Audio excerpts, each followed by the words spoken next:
When Toyota brought out the GR Supra back in 2020, it wasn't super well received. It was using a lot of BMW parts, which ended up being named the Supra, the Z4 Coupe, and just a BMW. But since then, it's got a manual transmission, a lot more power, and Toyota proceeds to upgrade it every year. But even still, its future seems like it's gonna be a little bit weird.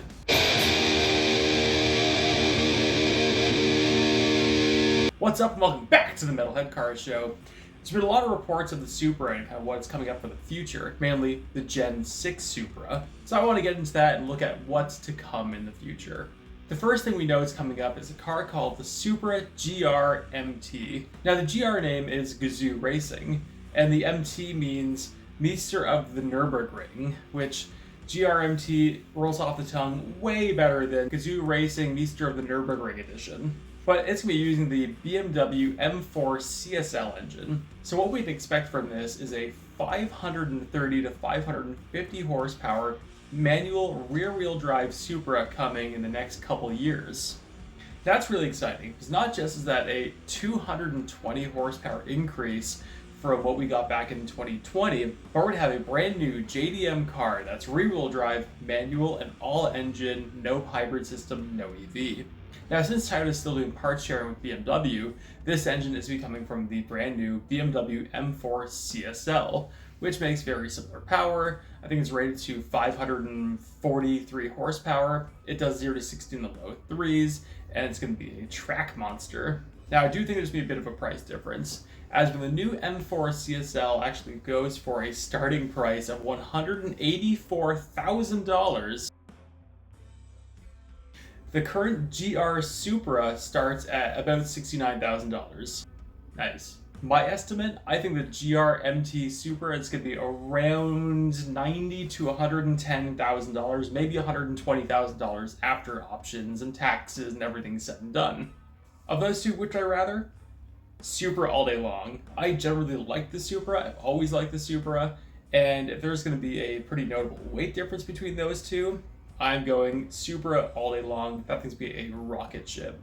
But as exciting as that car is, it's not the only Supra news that's coming out right now. The Gen 6 Supra is also on the horizon for an estimated year of 2026. Now what's said for the Gen 6 Supra is it's going to be a sports car, and it might actually also be EV. But unlike almost every single EV out there right now, it sounds like there will also be a gas-powered engine option on the exact same chassis, which we are not seeing from that many cars right now, which is very cool.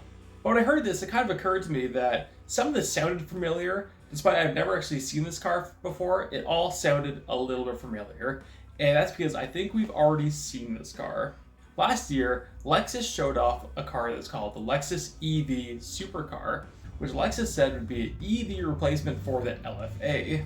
Now, it seems that that car is labeled for 2025, and the new Gen 6 Supra is labeled for 2026. I think the Lexus EV Supercar is actually the Toyota Supra. Now, hear me out. A little while ago, there was a photo that was released of a all-new, fully EV Toyota lineup, and there was a Lexus in there. Now we can see the Toyota MR2 looking thing in there, but we will also see the only other coupe in there is the Lexus EV Supercar.